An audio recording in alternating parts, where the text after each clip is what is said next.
Ya, oke ya. Bismillahirrahmanirrahim. Saya akan mulai materinya pada malam hari ini. 7 cara bagaimana membangun bisnis tanpa modal ya. Baik kawan-kawan, saya izin untuk share materinya.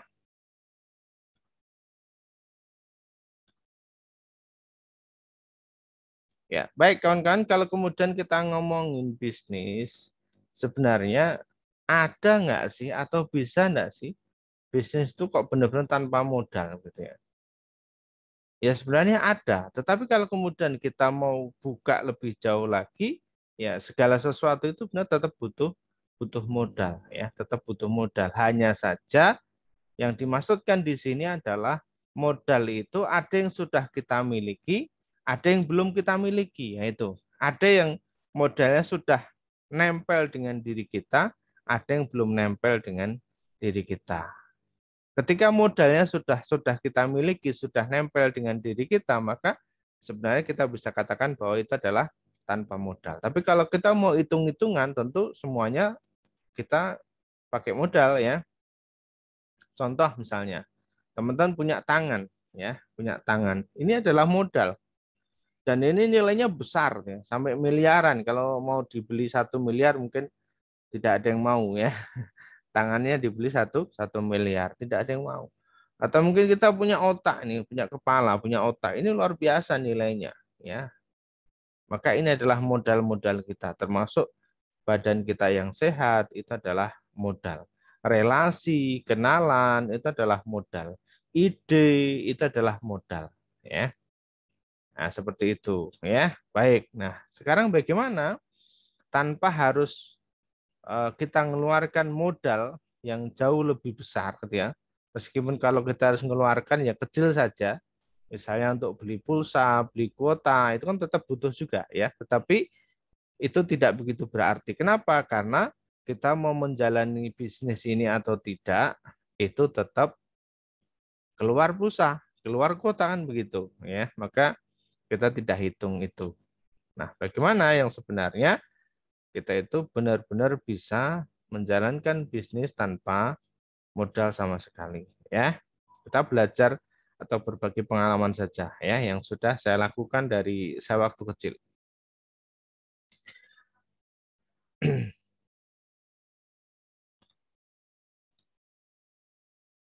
Ya, yang pertama adalah bisnis jasa. Bisnis jasa ini bisnis yang benar-benar tanpa modal. Kalaupun pakai modal, ini modalnya kecil banget. Ya. Kalaupun pakai modal, ini modalnya kecil atau modal-modal yang sudah kita miliki. Ya, contoh misalnya ada orang mau buka laundry, bisa nggak?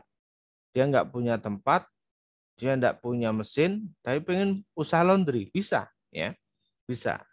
Ya, tinggal bikin brosurnya yang semenarik mungkin, kemudian disebar.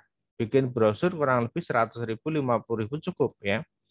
Apalagi untuk zaman yang sekarang, era-era digital seperti ini, tidak harus lagi menggunakan brosur, ya. Kita bisa menggunakan media, baik itu WA, baik itu Facebook, ataupun media-media sosial yang lainnya, yang itu meringankan biaya kita. Ya, jadi hanya modal desain saja, ya, desain di Canva misalnya, teman-teman. Nanti yang belum bisa ya belajarlah bagaimana bisa mendesain di Canva ya. Dari handphone saja, cuma mendesain dari handphone sangat mudah sekali. Nah, ada seperti itu ya. Tinggal kemudian di-share ke grup-grup WA, ke grup emak-emak arisan, di perumahan, di ibu-ibu sekolah dan sebagainya. Dan ini akan jauh lebih efektif ketika kita bersedia untuk jemput bola. Apa artinya? Artinya teman-teman mendatangi mereka ya. Mereka tidak harus keluar dari rumah, pakaian mereka sudah kita ambil, nanti kemudian kita kerjain, kita garap, baru kemudian setelah selesai kita kembalikan. Nah, bagaimana kalau kemudian tidak punya mesinnya? Nah, biasanya kita bisa kerjasama dengan orang-orang yang punya mesinnya, orang-orang yang punya laundry, 1 kilonya berapa, kita kerjasama dengan mereka. Ya, kita tawarkan kerjasama. Kalau saya bisa membawa sekian kilo, itu nanti saya dapat upah berapa. Nah, seperti itu. Kita tinggal ambil selisihnya. Nah, teman-teman, bagaimana agar kemudian kita itu bisa nilai jual kita lebih di bidang laundry ini ya. Jadi kalau teman-teman mungkin berpikir, ah Kang, laundry itu kan untungnya kecil, mungkin Rp500 per kilo kalau kita tidak punya mesin. Nah, ini teman-teman kalau berpikir laundrynya ya laundry murah. Kita coba sasaran kita, target kita adalah menengah ke atas ya. Yang 1 kilonya itu bisa nyampe 12.000, 1 kilonya itu bisa nyampe 15.000, atau satu potong baju 10.000 ya. Kayak di mana, kayak di hotel-hotel itu kan mahal ya. Satu potong baju 10.000. Ada nggak? Ada seperti itu ya. Ini yang kelas menengah ke atas ya. Seperti itu. Service excellent namanya ya. Ada juga misalnya bagi teman-teman punya mobil ya, punya mobil dan mobilnya itu digunakan untuk mobilitas, maka bisa teman-teman buka ruang jasa iklan. Jadi mobilnya nanti di branding iklan tertentu. Nah, teman-teman tinggal jalan aja keliling kota. Nanti setiap orang lihat mobilnya berarti lihat iklannya. Nah, seperti itu. Ini cukup efektif dulu ya. Sekitar berapa tahun yang lalu cukup efektif seperti ini. Ada juga misalnya sebar jasa ikan, sebar iklan ya. Kalau teman-teman mungkin barangkali naik mobil, naik motor di perempatan itu di lampu merah, suka ada orang ngasih brosur.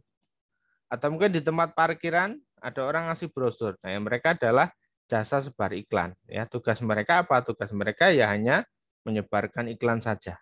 Nah, saya pernah juga dulu alami ini ketika saya masih sekolah SMA, dulu diminta untuk nyebar brosur sebuah bimbingan belajar. Ya, jadi ada satu bimbingan belajar di Solo kota yang ingin buka cabang. Nah, saya diminta untuk menyebarkan di beberapa sekolah. Lumayan ya, ketika itu 180.000 kita diminta untuk menyebarkan di beberapa sekolah yang ada di dekat sekolah saya. Nah, setelah itu kemudian saya juga punya peluang mengajak orang-orang untuk bergabung di bimbelnya itu. Jadi kalau selain saya nyebar brosur, ada teman-teman yang pengen ikut belajar di situ, ikut bimbel di situ, maka saya dapat komisi ya. Ketika itu komisinya 75.000 per siswa. Saya dapat lumayan ya, ada 6 atau 7 siswa yang saya rekomendasikan untuk ikut bimbel. Nah, lumayan nih tanpa modal. Nah, kalau kemudian flashback sedikit di usia saya yang usia SMP, saya pernah juga diminta untuk ngirim surat. Jadi tetangga saya itu ada yang suaminya ada di Jakarta. Nah, komunikasi mereka itu lewat surat karena zaman dulu belum ada handphone ya. Belum ada handphone. Jadi komunikasinya lewat surat. Nah, sehingga itu surat dititipkan saya karena kebetulan sekolahnya dekat dengan kantor pos. Saya titipkan aja, saya masukkan di kantor pos. Nah, saya diupahi ya atau dikasih upah dari setiap surat yang dititipkan saya. Sebulan itu setidaknya 1-2 kali kirim surat ya. Ini lumayan ya, tanpa modal. Ada juga teman-teman kalau untuk zaman sekarang, era sekarang itu orang-orang yang punya follower banyak, punya pengikut banyak itu bisa buka jasa endorse ya. Nih saya punya follower banyak nih di IG, di TikTok, di YouTube. Nah, silahkan siapa yang mau endorse produknya nanti saya iklankan. Nah, ini bisa juga. Dan ini lumayan ya. Puluhan juta satu produknya. Maka teman-teman yang sudah punya follower banyak manfaatkan. Ini bisa jadi jasa endorse ya. Atau kemudian bisa juga teman-teman punya keahlian di bidang IT, itu jasa kelola website, jasa kelola sosmed. Karena ada beberapa perusahaan-perusahaan besar itu yang mereka enggan membayar karyawan, tetapi mereka lebih suka membayar jasa di luar perusahaan mereka. Ini ada banyak seperti itu ya. Banyak. Atau misalnya yang dilakukan oleh salah satu guru saya, Kang Slamet Soekardi, yaitu adalah Raja Facebook. Beliau sering sekali dulu membantu para calon anggota dewan, calon kepala daerah untuk diorbitkan lewat online. Ya, jadi jasanya apa? Jasanya yang dilakukan oleh Kang Slamet ini adalah mengorbitkan, jadi agar menjadi terkenal di dunia maya, yang kemudian bisa memenangkan dalam pemilihan tersebut, baik anggota dewan ataupun beberapa pemimpin daerah ya, seperti itu. Ada juga yang era sekarang misalnya, yaitu adalah bagi teman-teman yang punya kendaraan, tidak punya modal, ya sudah daftar aja jasa kurir, ya jasa pengiriman, jasa kurir baik itu yang ojek online ataupun yang kurir makanan. Ini banyak, bisa juga seperti itu, ya. Atau juga misalnya jasa antar jemput anak sekolah. Nah, ini juga bisa ya, jasa antar jemput anak sekolah. Ya, lumayan. Ini tanpa modal, teman-teman, ya. Dan ini sekali lagi bisnis jasa ini bisa teman-teman coba membuka diri, coba teman-teman menggali potensi yang dimiliki itu seperti apa. Kalau teman-teman kemarin ikut kajian saya yang di malam Jumat, bahwa kita harus menangkap peluang dan kemudian menggali potensi yang ada dalam diri kita itu apa, sehingga nanti nyambung untuk mendapatkan rezeki yang besar dari Allah Subhanahu Wa Taala, ya seperti itu. Oke, mohon yang mic-nya masih menyala di off dulu ya. Saya coba saya cek dulu. Ada lacang, ada duit 6.000. Mana tuh nanti. Oke ya. Baik, saya lanjutkan. Yang kedua, kawan-kawan, yaitu adalah kita bisa kerjasama dengan teman. Ya, kerjasama dengan teman. Ini bisnis ini biasanya ada beberapa teman-teman kita itu yang mereka punya modal banyak, tapi mereka bingung mau usaha apa, mereka mau bisnis apa. Nah, kalau kita kemudian punya ide, kita sampaikan kepada teman kita yang punya usaha tadi, yang punya uang banyak tadi itu, maka kita bisa punya usaha tanpa kita keluar modal. Karena siapa yang modal? Yang modal adalah teman kita sendiri, ya seperti itu. Dan ini saya pernah lakukan dulu, ya. Ketika saya SMA, teman-teman, saya dulu sering ikut basar. Ketika di sekolah ada pengajian, ada event-event itu, saya ikut basar. Saya basarnya adalah buku, ya, buku-buku Islami waktu itu. Karena ketika itu ada teman yang beliau kerja di percetakan, yang kemudian sering ngasih produk ke saya tanpa saya harus bayar dulu, tanpa saya harus mengeluarkan uang terlebih dahulu. Nah, sehingga begitu nanti saya sudah ada produk yang laku, saya baru setorkan seperti itu. Jadi modelnya kerjasama dengan teman-teman yang menyediakan produknya, saya yang menjualkan. Atau bisa juga ketika itu saya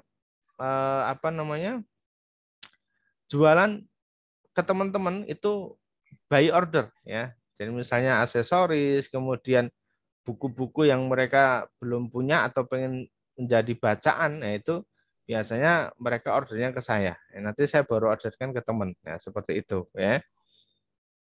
Atau bisa juga ketika saya kuliah, saya pernah juga kerjasama dengan teman, itu adalah bikin usaha telur puyuh, ya. Jadi jualan telur puyuh. Saya ambil telur puyuh dari Kendal, ya, karena ada alumni kuliah saya yang mereka punya usaha telur puyuh. Nah, kemudian saya ambil telur puyuhnya, saya masak tiap pagi itu, saya bungkusin, setelah itu saya masukkan di warung-warung. Nah, ini lumayan juga, ya, lumayan. Ketika itu satu box yang isi 750.000 itu harganya masih 75.000, ya, satu boxnya. Kalau sekarang sudah 150 lebih, ya, mungkin sudah 200.000 barangkali satu boxnya.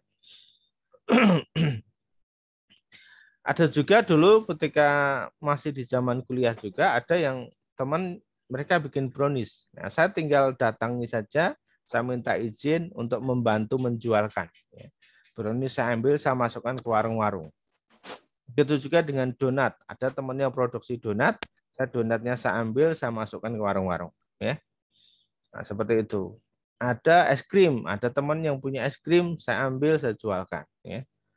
Kemudian dengan teman-teman kerjasama kita buka counter di depan kampus. Nah, seperti itu. Saya punya ide yang kemudian kebetulan ada teman yang punya rumah di depan kampus. Nah, kemudian kita manfaatkan, kita olah, itu jadi counter. Dan ketika itu di era saya, counter pulsa itu keuntungannya luar biasa, ya, karena harga kartu perdana pulsa itu waktu itu masih mahal, ya, tidak semurah sekarang, ya, karena dulu Saya beli kartu perdana awal tuh masih di harga sih 100 ribuan lebih ya, satu perdana, satu kartu perdana itu. Kalau sekarang 5.000 aja udah dapat kartu perdana ya. Itu. Kawan-kawan, dan ini luar biasa ya, tanpa modal kawan-kawan. Kita tinggal punya ide apa, kita sampaikan buat teman-teman yang punya modal, nah mereka nanti yang memodali. Yang kedua, kerjasama dengan teman. Jadi silakan teman-teman ini datangi temannya, karena kuncinya yang kedua ini adalah perbanyak teman. Ya, jangan menutup diri, perbanyak teman. Oke, yang ketiga, untuk bisnis tanpa modal, kita bisa lakukan adalah dengan menjadi dropshipper. Apa itu dropshipper?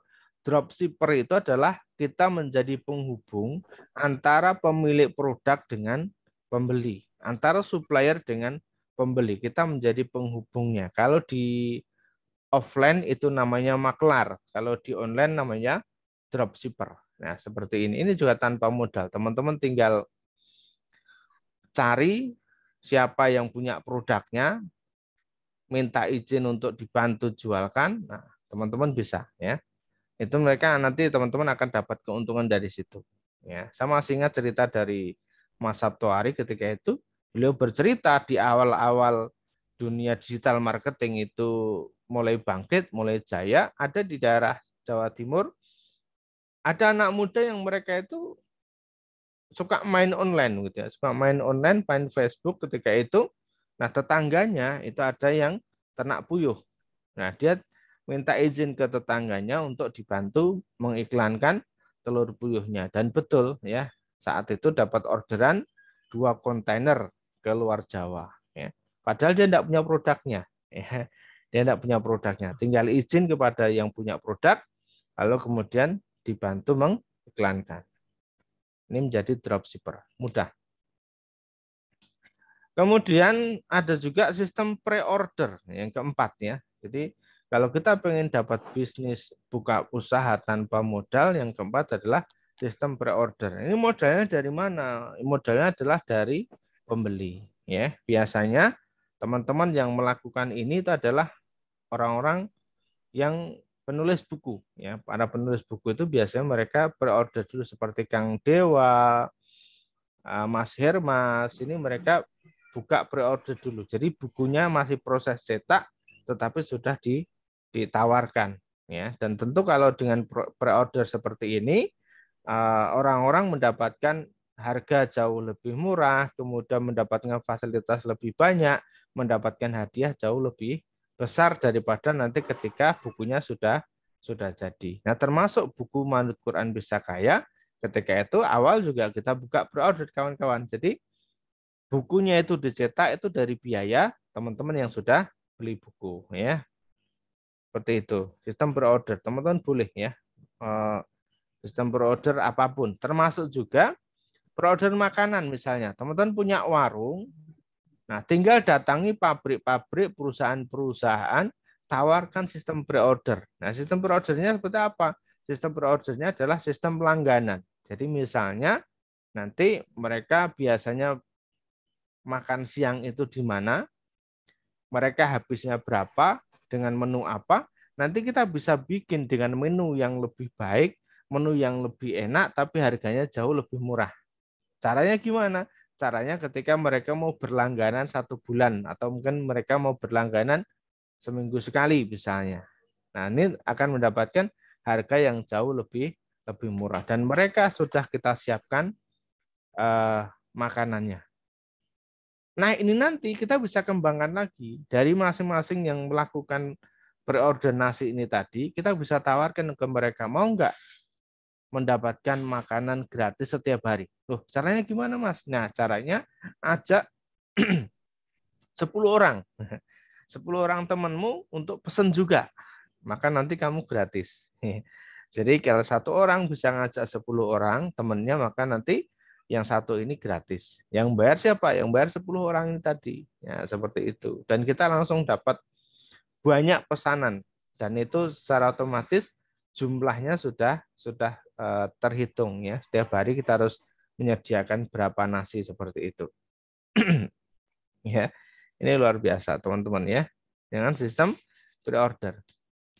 Ada juga yang kelima, nah ini pakai modal, tapi modalnya pakai pos. Ya, kita gunakan modalnya Pak Pos, ya, bukan modal kita, tapi modal orang lain. Siapa modalnya? Adalah modal pos. Pos itu siapa?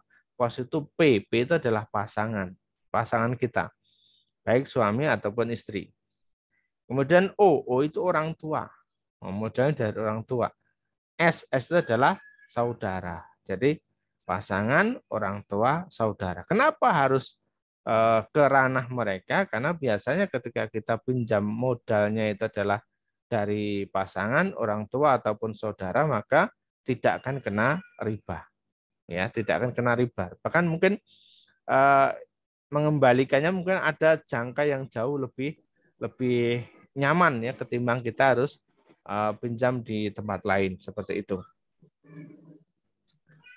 Kemudian yang keenam yaitu adalah pakai pembiayaan syariah. Ya, jadi pakai pembiayaan syariah. Nah, teman-teman ini bisa juga untuk menghindari riba, kita bisa dengan sistem pembiayaan syariah. Caranya seperti apa? Teman-teman punya ide bisnis apa, mau usaha apa, tinggal sampaikan kepada bagian pembiayaan. Nanti segala kebutuhan di usaha itu yang teman-teman sudah rancang itu akan dibutuhkan dipenuhi oleh bagian pembiayaan. Nah, nanti tinggal ada sistem margin, berapa margin yang diambil oleh bagian pembiayaan. Biasanya antara 10 sampai dengan 30% tergantung berapa lama pembiayaan itu akan kita kembalikan. Nah, seperti itu ya. Kebanyakan ini ada di BMT ya. Insya Allah di setiap kota sudah ada BMT, Baitul Mal wa Tamwil. Nah, silahkan dicek teman-teman sendiri ya. Insya Allah sudah ada berapa yang syariah ya. Yang ketujuh, yang terakhir. Nah, ini tinggal teman-teman kalau pengen bisnis tanpa modal ini bisa bermitra dengan Kang Udin ya, bermitra dengan saya. Ada 3 yang kemarin saya sampaikan. Yang pertama yaitu adalah teman-teman bisa bergabung di Audimus Store ya. Di Audimus Store itu kita ada herbal, berapa herbal yang teman-teman boleh jualkan dan itu tanpa modal sama sekali. Sistemnya dropship tadi. Tapi kalau teman-teman ingin mendapatkan harga yang jauh lebih terjangkau lagi, harga yang lebih murah lagi sehingga keuntungannya lebih banyak, maka teman-teman masuk ke ranah reseller ya, tidak sekedar jadi dropshippernya tapi jadi resellernya. Nah, sehingga nanti teman-teman membeli produknya terlebih dahulu untuk stok teman-teman di rumah itu harganya jauh lebih murah ya ketimbang hanya sekedar dropshipper. Tapi sekali lagi kalau kemudian modalnya kita terbatas atau tidak punya modal ya sudah sekedar sharing dulu, sekedar promosi dulu, nanti sistem dropshipper ini juga diperbolehkan ya. Silakan. Yang penting teman-teman nanti izin dulu ya, Kang, saya mau menjadi dropshippernya ya, saya mau gabung di Audimus Store misalnya, itu diperbolehkan. Yang kedua yaitu adalah mitra di Maher Saffron ya. Jadi ini tentang herbal Maher, herbal saffron ya. Dan ini saffronnya adalah putik bunga yang memang tidak tumbuh di Indonesia. Nah, kebetulan putik bunga atau saffron yang kita miliki itu dari Afghanistan, grade-nya grade A, grade yang terbaik insya Allah. Dan itu sangat baik untuk kesehatan. Nah, teman-teman kalau mau bermitra di itu, insya Allah siap ya. Kita ada berapa paketan paling murah itu dari Rp200.000, insya Allah sudah punya usaha di bidang saffron ya. Nah, kemudian yang terakhir, yang ketiga yang kita tawarkan adalah di Salam Goal. Nah, teman-teman bisa ikut menabung, bisa ikut berbisnis di Salam Goal dengan investasi yang cukup ringan dan cukup terjangkau ya, cukup ringan dan cukup terjangkau. Nanti bisa teman-teman lakukan, insya Allah ya. Dan ini kalau kemudian kita sebutkan tanpa modal bisa saja. Kenapa? Karena di emas itu kan nanti kalau kemudian teman-teman berhenti dari bisnisnya, tinggal emasnya dikumpulkan dan dijual lagi. Ya, modalnya kan kembali lagi, kan seperti itu. Beda dengan ketika berbisnis makanan. Kalau makanan tidak laku terjual kan akan busuk dan esok tidak bisa dijual lagi. Nah, seperti itu. Soalnya kalau produk-produk kita tidak mudah expired, jadi expirednya jangkanya panjang dan kemudian tidak busuk, nah sehingga bisa bertahan lama. Insya Allah seperti itu ya. Baik teman-teman, ini tadi ya 7 ya, 7 cara bagaimana kita itu bisa membangun bisnis tanpa modal. Nah, yang terpenting sekarang adalah bagaimana cara kita itu memilih ide bisnis kawan-kawan. Kalau kita sudah tahu caranya tadi, ada 7, nah sekarang bagaimana cara kita tuh memilih ide bisnis. Saya pengen menjadi mitranya Kang Udin, tapi bagaimana mitra yang mana ini? Saya pengen membuka usaha sendiri, Kang. Nah, yang usaha sendiri yang bagaimana? Maka kita coba sampaikan ke teman-teman bagaimana cara memilih ide bisnisnya. Ide bisnis mungkin ada banyak, tapi teman-teman harus coba pilih ya. Yang pertama yaitu adalah pilih yang menghasilkan dulu, kawan-kawan ya. Pilih usaha itu yang menghasilkan dulu ya. Jangan yang sesuai passion ya. Passion itu nanti urusan belakang ya. Yang penting itu sekarang adalah yang menghasilkan. Artinya kalau menghasilkan itu bagaimana? Kalau menghasilkan itu adalah berarti keuntungan ini adalah minimal itu 20%. Ya, teman-teman coba hitung keuntungan minimal yang harus teman-teman dapatkan itu adalah 20%. Kalau kurang dari 20% berarti tidak cocok dengan teman-teman ya. Atau apa namanya bisa kita katakan kurang menghasilkan ya.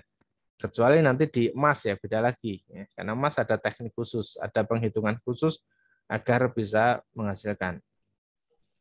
Kemudian yang kedua, pilih yang mudah dikerjakan. Jadi kalau ada banyak peluang usaha yang sama-sama menghasilkan, memberikan penghasilan besar, nah sekarang pilih dari beberapa usaha itu yang mudah dikerjakan. Ya, mudah dikerjakan itu bagaimana? Misalnya saya masih kerja, Kang. Berarti teman-teman harus milih yang bisa disambi. Saya masih di kantor, Kang. Saya masih PNS. Nah, berarti pilih yang mudah dikerjakan hanya dari handphone saja atau Kang saya di rumah ada anak kecil. Nah, berarti pilih yang bisa dikerjakan dari rumah tanpa harus keluar rumah. Itu apa berarti sesuatu yang bisa dikerjakan lewat online. Atau yang ketiga yaitu adalah baru kemudian pilih yang menyenangkan. Yang menghasilkan dulu, kemudian yang kedua yang mudah kita kerjakan, nah baru yang menyenangkan. Mana dari kriteria itu yang buat kita tuh lebih menyenangkan itu mana ya. Kalau kemudian kita adalah tipenya tipe pendidikan, ya, maka atau tipe pendidik maka bidang-bidang atau bagian-bagian yang berkaitan dengan pendidikan itu sangat menyenangkan untuk diri kita. Bagian training, pendidikan, bimbingan ini menyenangkan untuk diri kita. Ya sekali lagi saya ulang lagi, cara milih ide bisnis pertama adalah menghasilkan, yang kedua adalah mudah dikerjakan, dan yang ketiga adalah yang menyenangkan. Ya. Nah, kenapa? Karena kita tidak berbicara tentang apa namanya tentang motivasi ya. Kalau kemudian teman-teman sering bergaulnya dengan para motivator, mungkin pilih bisnis itu yang sesuai dengan passion ya. Enggak, kalau saya enggak teman-teman ya. Ya lagi tidak. Passion itu urusan belakang.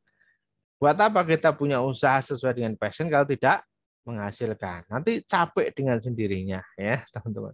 Maka pilih dulu yang pertama yang menghasilkan, yang mudah dikerjakan dan yang menyenangkan. Passion itu urusan belakang ya. Kalau motivator kan berarti harus passion apa-apa passion enggak, teman-teman ya. Saya pelaku ya, saya pelaku sehingga saya tahu kondisi di lapangan itu seperti apa ya.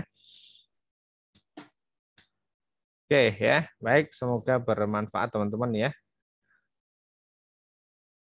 Oke, kita akan lanjut. Ada berapa waktu untuk sharing dan diskusi ya? Mungkin 15 menit ya. Insya Allah mudah-mudahan cukup. Baik, ada 35 anggota malam hari ini. Kita sharing bareng-bareng ya. Ada yang tadi saya lihat ada yang dari Sorong, Papua. Masya Allah, ada Bu Nini ya. Yuk, silakan kawan-kawan. Ada yang mau ditanyakan atau mungkin ada yang mau menyampaikan, sharing, boleh. Berbagi ilmu, silakan. Mau angkat tangan atau dinyalakan mic-nya juga dipersilakan. Atau mungkin bisa mau lewat chat, boleh ya. Mau lewat chat juga boleh. Kita santai aja malam hari ini ya. Izin tanya Ustadz, boleh, silahkan. Mau langsung boleh, lewat chat juga diperbolehkan. Ada yang mau langsung, mungkin barangkali sharing, berbagi, atau mungkin ada yang penjelasannya mungkin terlalu cepat, atau mungkin ada hal-hal yang kurang difahami, ya silahkan ya. Assalamualaikum Ustaz. Waalaikumsalam warahmatullahi wabarakatuh. Ini siapa ini? Yang mana ini? Muhammad Supriyadi. Oh ya, Muhammad Supriyadi. Silakan nih dari Lombok NTB Ustaz. Oh, dari Lombok NTB, Masya Allah. Ini selisih NTB. Selisih 1 jam ini dari sini ya? Iya, tapi kebetulan sedang di Jakarta. Oh, Masya Allah. Oke, silakan. Mungkin mau sharing atau mau gimana? Silakan, monggo. Mau nanya Ustaz tadi yang di chat itu. Oh, boleh. Gimana? Ini Ustaz, saya kepingin ya kalau mendengar para ustadz atau para pelaku bisnis terutama yang muslim itu kan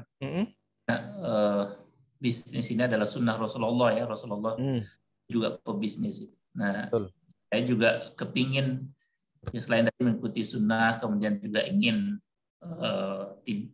terus terang ya, ingin jadi orang kaya tapi kaya yang dermawan, yang membutuhkan ya, kadang miris melihat banyak saudara teman butuh bantuan segala macam itu.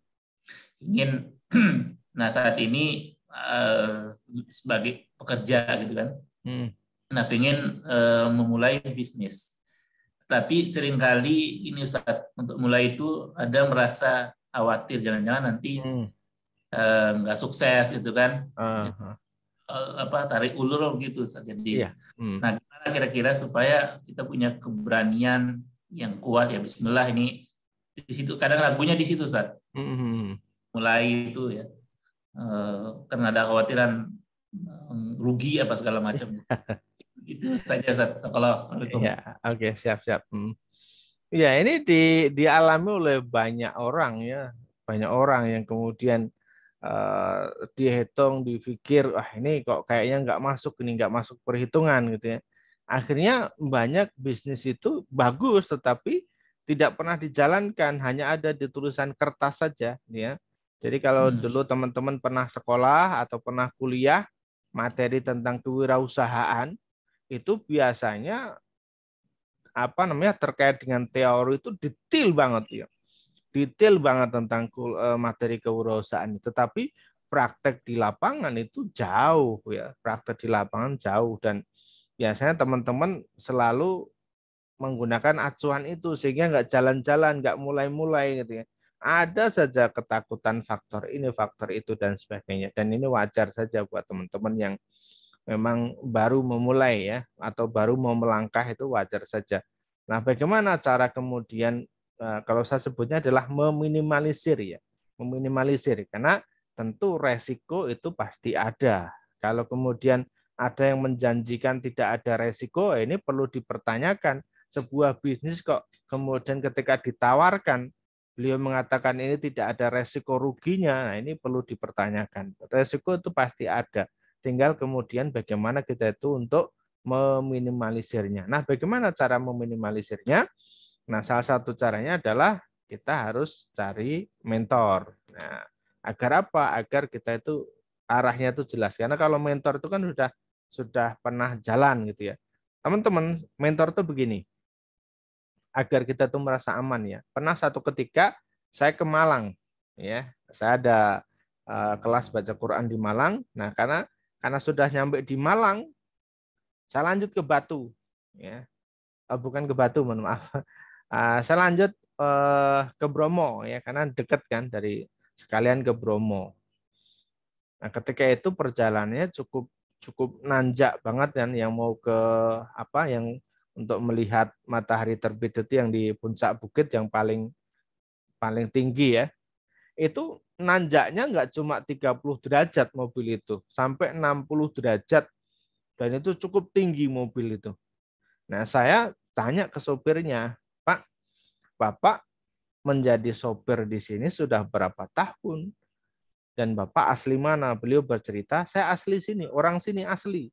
Dan saya sudah mengantarkan turis atau mengantarkan orang-orang yang naik ke gunung ini itu dengan mobil ini sudah 23 tahun dia bilang. Jadi sudah 23 tahun hampir setiap hari dia itu naik mengantarkan orang. Nah, awalnya saya khawatir karena nanjaknya tinggi banget itu ya, 60 derajat. Dan itu nggak cuma sekali, tapi beberapa kali ya tanjakan-tanjakan itu. Nah, ketika dia cerita sudah 23 tahun, nah saya baru kemudian merasa tenang. Berarti setidaknya dia sudah punya pengalaman hampir setiap hari mengantarkan orang sampai ke atas. Ini perlu mentor seperti itu. Kenapa? Karena mentor sudah mengerjakan, mentor sudah mengalami perih perih berhasilnya lika-likunya itu sudah dialami ya mentor. Yang kedua adalah seperti tadi dari ide bisnis yang saya sampaikan, pilih yang menyenangkan, pilih yang menghasilkan dulu. Yang menghasilkan itu seperti apa? Kemudian yang kedua yang menyenangkan. Dan yang ketiga yang mudah dikerjakan. Ya, yang mudah dikerjakan baru yang menyenangkan itu yang seperti apa. Silahkan ya.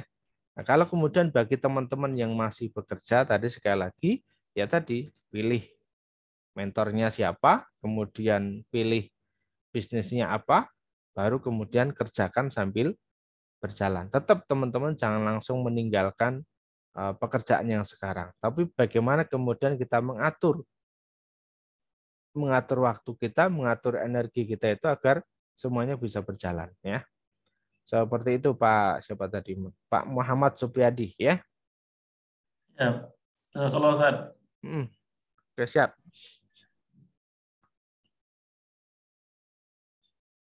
Baik, ada lagi yang lain barangkali yang mau langsung? Coba saya buka chat dulu.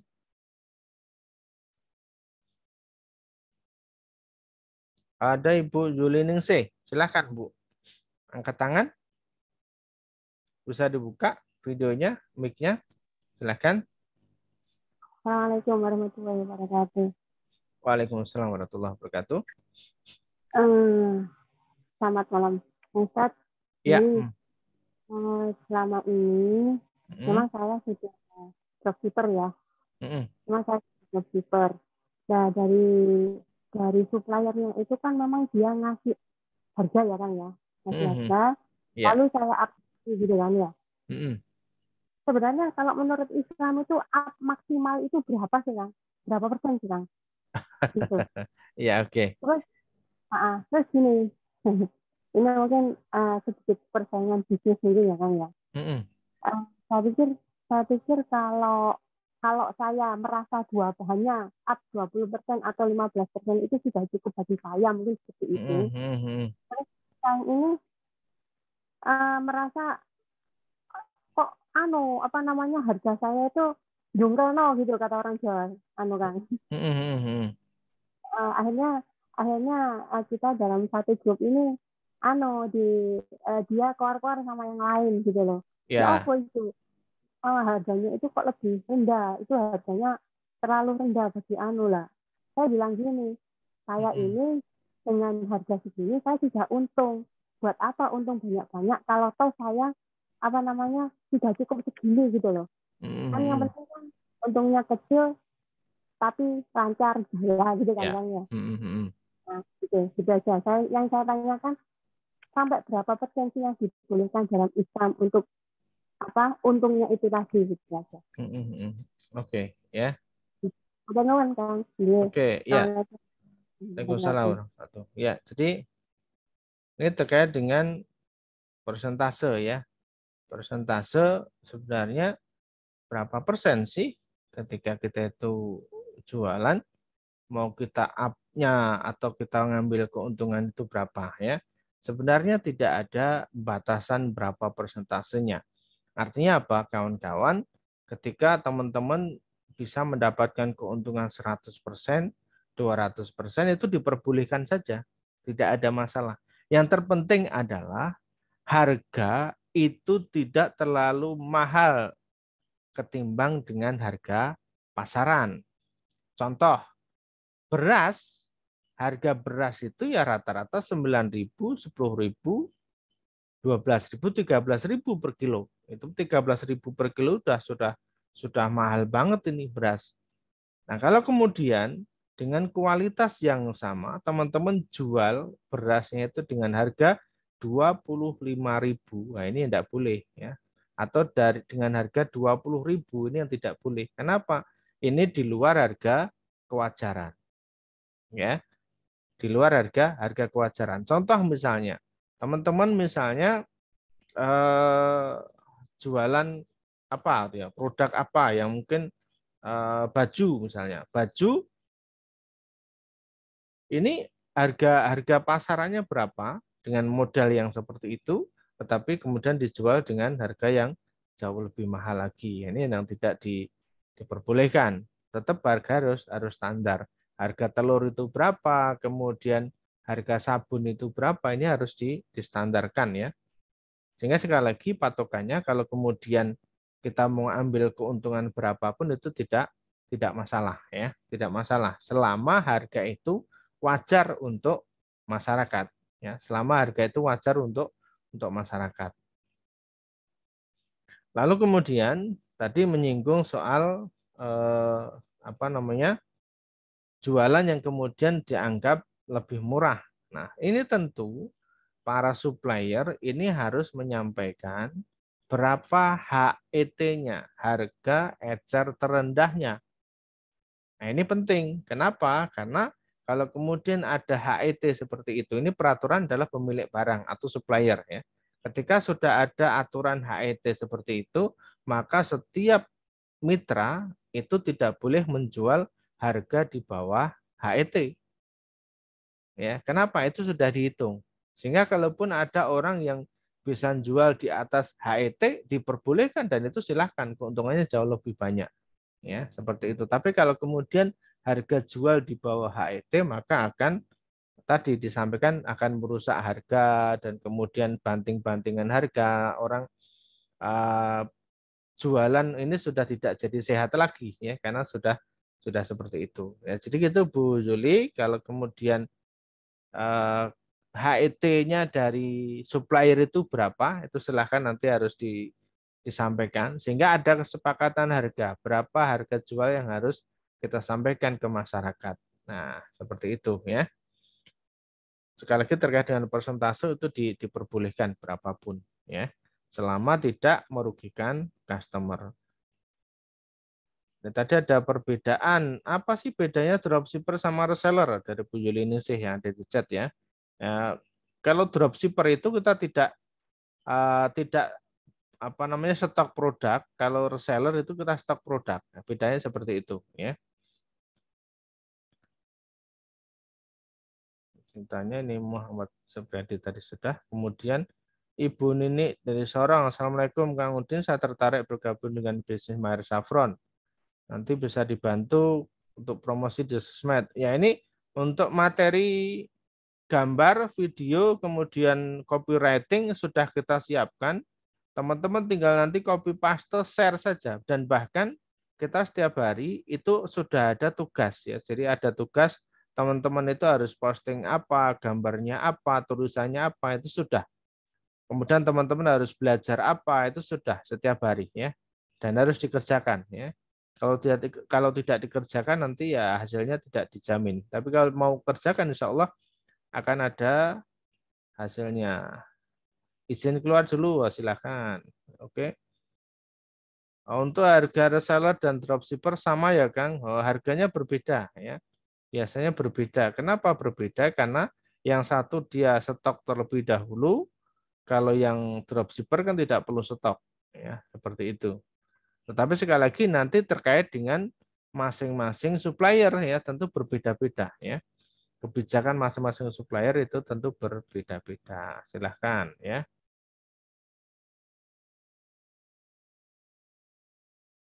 Oke ya, silahkan nanti di Japri ya, Bu Nini, silahkan. Oke, siap ya. Maher Saffron boleh, Salam Goal juga boleh, insya Allah ya. Apapun bisnis teman-teman, hasilnya disimpan bentuk emas di Salam Goal, insya Allah lumayan ya.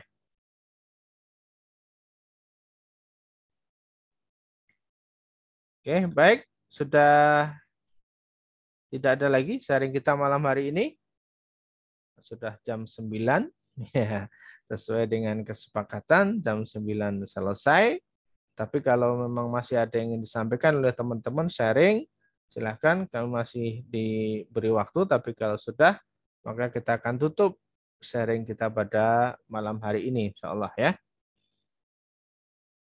Dan terkait teknis yang lainnya nanti silahkan di Japri saya ya di 0853 2943 8883 ya. Selain nomor itu, maka silakan diabaikan kalau ngaku nama saya ataupun dengan nomor saya silakan diabaikan karena kemarin ada nomor di luar itu menghubungi beberapa mitra kita, ini berbahaya ya. Pakai foto saya dipajang di sana padahal bukan nomor saya ya. Oke, baik teman-teman, kawan-kawan, Bapak Ibu, alhamdulillah. Izin nomornya lagi Ustaz. Oke, nomornya 0853 ya, saya tulis di sini ya, 0853 oke 2943 8883 ya, silakan ya. 0853 2943 8883 ya. Baik, terima kasih Bapak Ibu, kawan-kawan malam hari ini yang sudah ikut join di sini, belajar bareng, sharing bareng. Insya Allah doa bareng juga, mudah-mudahan kita semuanya diberikan kesehatan oleh Allah Subhanahu Wa Taala, dilancarkan setiap aktivitasnya dan juga diberkahi setiap rezekinya. Insya Allah rezeki yang kita peroleh ini dalam rangka untuk kebaikan diri kita dan juga kebaikan orang-orang di sekitar kita. Insya Allah semakin harta yang kita peroleh kemudian bisa bermanfaat untuk orang lain, maka harta itu kelak akan menolong kita dan memudahkan kita masuk ke dalam surganya Allah Subhanahu wa Ta'ala. Jadi tujuan kita adalah akhirat. Dunia ini hanya sebagai sarana saja, sebagai perantara. Dan mudah-mudahan setiap sarana perantara yang kita lalui ini betul-betul memudahkan langkah kita untuk menuju surganya Allah Subhanahu wa Ta'ala. Baik, mari kita tutup dengan bacaan hamdalah dan doa kafaraah majelis. Alhamdulillahirabbil alamin. Alhamdulillah. Asyhadu alla ilaha illa anta astaghfiruka wa atubu ilaik. Dari saya apabila ada kekurangan dan salah kata mohon dimaafkan. Assalamualaikum warahmatullahi wabarakatuh. Waalaikumsalam warahmatullahi wabarakatuh.